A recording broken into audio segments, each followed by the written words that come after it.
Sidney Ramis de Araújo, de 46 anos, fiz minha vida em Campinas, São Paulo. Na minha cabeça salvei meu pequeno filho de uma péssima influência, a família de minha ex-esposa, e preparei o fim de ano perfeito. Em todo começo de ano aspiramos renovação e um recomeço. As velhas mandingas, pelo menos em minha época, em que comer lentilha atraía dinheiro, que acho lentilha horrível, passar a virada de branco e, se estiver na praia, pular 7 ondas para atrair sorte para o ano vindouro, usar roupas de baixo vermelhas, a fim de atrair boa sorte no amor e outras tolices mais, que acho eu estão algumas caindo até em desuso. Clássica também são as promessas, promessa que vai emagrecer no ano novo, que vai economizar dinheiro ou não se meter em mais dívidas, que vai parar de fumar, que vai parar de beber, e sabemos que nada disso vai acontecer, ou quase nada disso, né? Janeiro chega naquele desânimo, depois fevereiro, carnaval passa e os dias vão se sucedendo, e aquela promessa de pés juntos já é coisa que ficou no passado e espera a revalidação no próximo Réveillon, e assim vai sucessivamente, e ficamos com aquela sensação que o tempo voa, e depois dos 50 anos ele voa mesmo, eu sei bem disso. Infelizmente, Sidney Ramis de Araújo pretendia algo bem mais terrível para um Réveillon. Pena que não fosse alguma mania boba ou promessa vazia. O seu objetivo era destruir o que odiava, e ele odiava sua ex-mulher e a família dela, e com uma bizarra justificativa: salvar seu filho.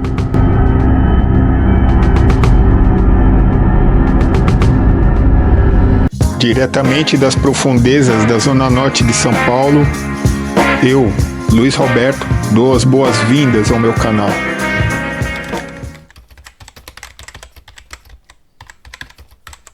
Sidney nasceu em 1970 e sua família teve um bar por muitos anos no bairro de classe média da Vila Prost, Campinas, interior de São Paulo.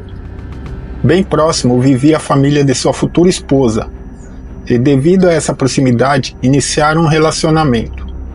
Ele estudou muito e conquistou o cargo de técnico em laboratório na área de ciências e tecnologia de Campinas, e assim pôde enfim se casar com Isamara Fillier, 5 anos mais nova do que ele. Pelo tipo de serviço que desempenhava, Sidney mostrava inteligência e sua carreira profissional prometia uma ascensão futura. Ele e a esposa mudaram-se do bairro e foram construir uma vida em comum, e para selar isso, nasceu em 2009 o filho, a qual batizaram com o nome de João Vitor Fillier de Araújo. Se profissionalmente Sidney fosse competente e bom no que fazia, no quesito pessoal com sua mulher ele não se deu tão bem assim. Sua possessão ciumenta com ela se deve muito ao forte laço que esta tinha com as irmãs e sua mãe, Maria da Penha, a qual ele se referia com ódio especial, como Vadia da Penha. Ela, que é homônima do nome da famosa lei Maria da Penha, que criminaliza atos de violência doméstica contra as mulheres. O casamento entre ambos acabou em 2011, onde ele culpou a família dela e aquelas mulheres a quem se referia como vadias. Mas uma denúncia de Isamara no ano seguinte, 2012, caiu como uma bomba em cima de Sidney. Depois de 5 boletins de ocorrência feitas por ela anteriormente por maus tratos dele, ela o acusou de abuso sexual contra seu filho, na época com pouco mais de 2 anos, além de ter tomado a guarda e ido morar com a mãe. O ódio de Sidney se potencializou, pois ele achava ser vítima de uma conspiração familiar, além de ter sido privado do convívio de João, a qual dizia sofrer muito com isso por amá-lo. Seria mesmo que Isamar estaria agindo de má fé ao tê-lo acusado daquele crime tão hediondo? Influenciado pelas irmãs e pela mãe que não gostavam dele? Segundo ele, foi isso mesmo que aconteceu. Mas o que decidiu fazer depois iria dar uma bela pista qual lado estava certo, porque as ações revelam o caráter da pessoa muito mais do que palavras.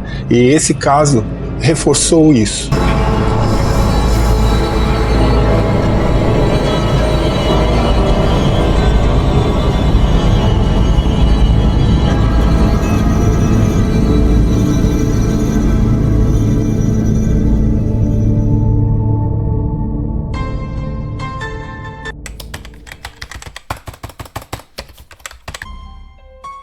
Desde 2010, Isamara já vinha registrando 5 boletins de ocorrência contra o ex-marido.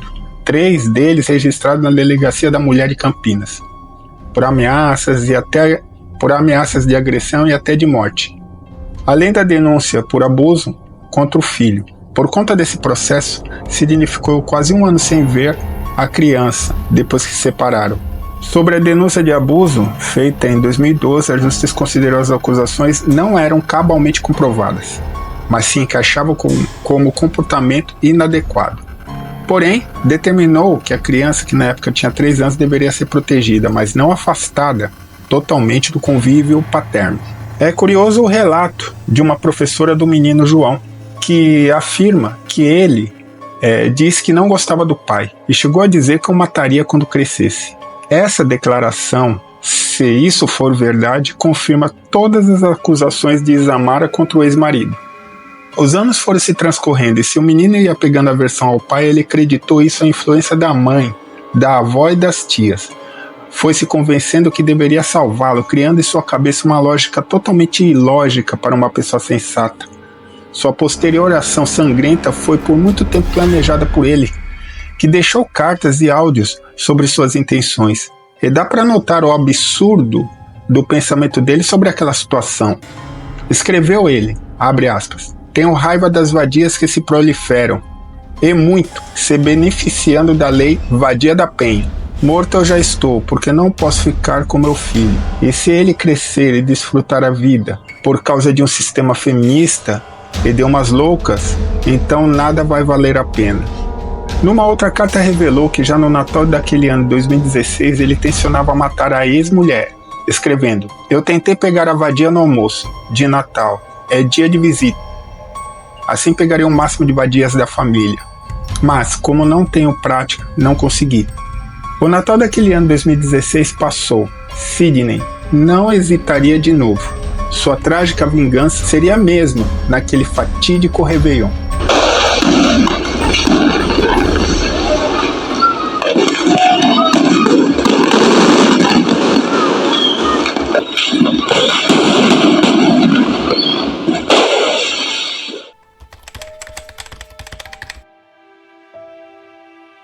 Maria da Penha, ex-sogra de Sidney, faleceu em fevereiro de 2016. Ela, que era a figura mais odiada por ele, da família de sua ex-mulher.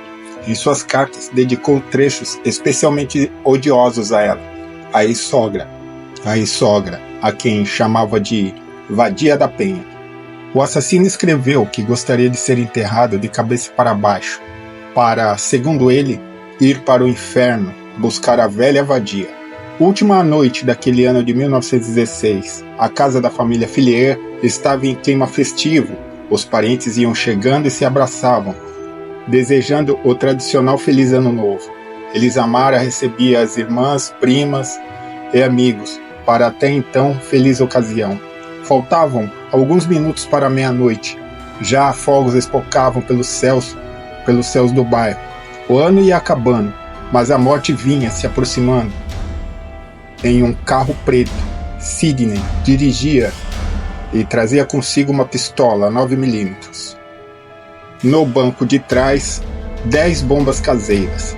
Chegou perto da casa e parou o carro.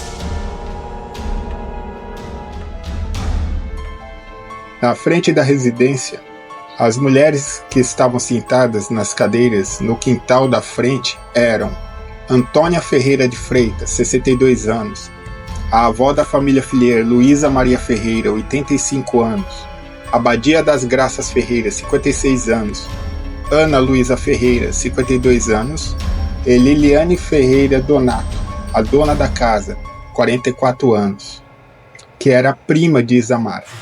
Sidney escalou o muro e pulou à frente delas, disparando. Os gritos se confundiam com os fogos e os tiros. Entrou na residência e se deparou com Aparecida Oliveira, 52 anos, mas apalpou. Ela trazia no colo a neta, Isadora, recém-nascida, mas não teve pena da mãe desta, Carolina Oliveira Batista, 26 anos, e atirou. Na sala, encurralou e matou Rafael Fillier, 33 anos, Paulo Almeida, Larissa Ferreira de Almeida, 24, e Alessandra Ferreira de Almeida. Samara chora, encolhida junto ao filho João. O assassino afastou o garoto e disse à ex-mulher: "Você tirou meu filho, agora morre", e disparou. 3 adolescentes que se trancaram no banheiro ouviram João falar ao pai: "Você matou mamãe". Não houve resposta, só o tiro, que pôs fim à vida do menino. Outros parentes feridos corriam para a rua apavorados. Então, Sidney encostou a arma na cabeça e apertou o gatilho, terminando assim o terrível massacre.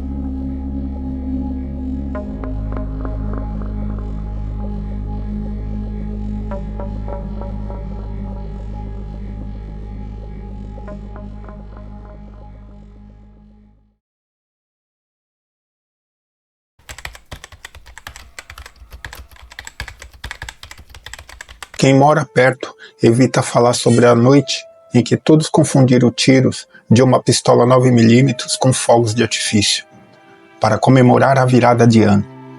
Os que aceitam conversar com a imprensa pedem reserva sobre suas identidades. Apesar do autor da chacina ter se matado, eles continuam com medo, mas sabem do que. Ali, na rua Pompílio Morandi, onde fica a casa que virou cenário da chacina, os moradores aprendem a conviver com uma nova vizinha. A certeza é de que a vida é frágil e o ser humano pode ser muito cruel.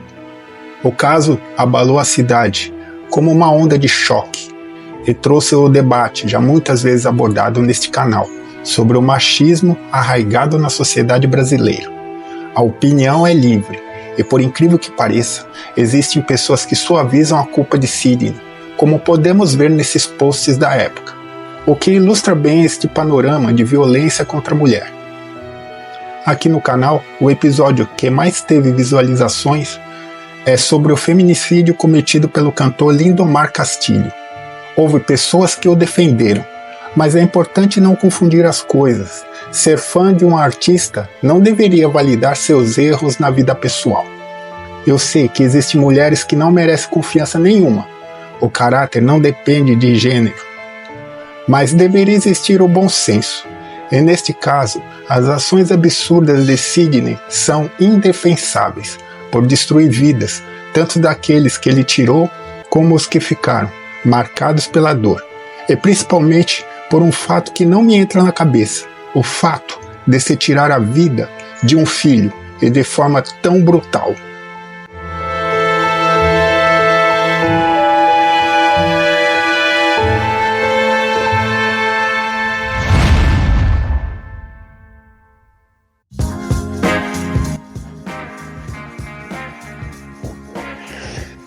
Então esse foi o caso de hoje, né? Esse triste caso aí de um Réveillon trágico, e é uma história, a história mais recente que eu fiz aí no canal até agora, e eu fiquei pesquisando esse assunto, eu fiquei realmente impressionado com os comentários, né? Os absurdos de comentário aí que eu coloquei no vídeo. Como o machismo é forte, né, desse país ainda. Eu estou gravando esse vídeo na sexta-feira, né? Então, vocês estão assistindo aí amanhã. Vai ser a virada, né, o último ano. Eu espero que todos tenham um feliz ano novo. Devo ter parecido meio pessimista, mas a vida continua, né? Os anos vão passando e a gente tem que buscar sempre o melhor, né?